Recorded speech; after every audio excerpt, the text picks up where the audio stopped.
August மாதம் 2016 ஆண்டின் முடிவிலே நான் இப்பொழுது இலங்கையில் உள்ள கட்டப்படுகிறதாகிய பயிற்சி நிலையம், ஆசீர்வாத பயிற்சி நிலையத்தில் நான் நின்று கொண்டிருக்கிறேன். இங்கே காணப்படுகிற இந்த கட்டடம் 2 மாடி கட்டடங்களாக இருக்கின்றது.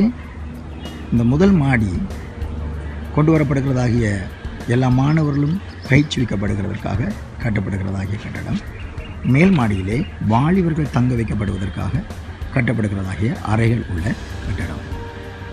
அவ்விதமாக முன்பாக காணப்படுகிற இந்த 2 கட்டடங்களும் மேல் மாடியோடு ஒன்றாக இணைக்கப்படும் போது ஒரு கட்டடமாய் மாற்றப்பட்டு இங்கே இது லைப்ரரியாகவும் இது எல்லா விதமான அலுவலக காரியங்கள் செய்யப்படுகிற கட்டடமாகவும் மேலே கட்டப்படவிருக்கிறதாகிய இணைக்கும் 2வது மாடி வெளியிலிருந்து வருகிறவர்களும் கற்றுக் கொடுக்குற டீச்சர்ஸ்மாரும் தங்குகிறதாகிய அறைகள் நிறைந்த கட்டடமாக இருக்கும்.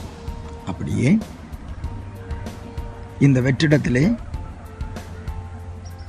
இலங்கை முழுவதுமாக இருந்து கொண்டு வரப்படுகிறதாகிய தலைவர்கள் பயிற்சிவிக்கப்படுவதற்கான ஒரு பெரிய மண்டபம் கட்டப்பட வேண்டியிருக்கிறது.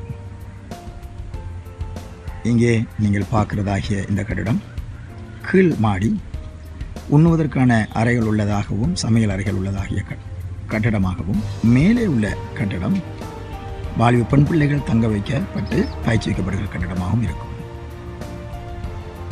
அவ்விதமாக இதற்கு பின்பாக ஜப தோட்டமும் ஒரு தலைவர்கள் தங்க வைக்கப்படுவதற்கான ஒரு வீடும், இந்த தகர குடிலுக்கு அருகாமையிலே மிருகங்கள் வளர்ப்பது எப்படி, அதனாலே வருகிற பிரயோஜனம் என்னென்கிறதாகிய பயிற்சி ஸ்தானமும் ஸ்தாபிக்கப்படவிருக்கிறது.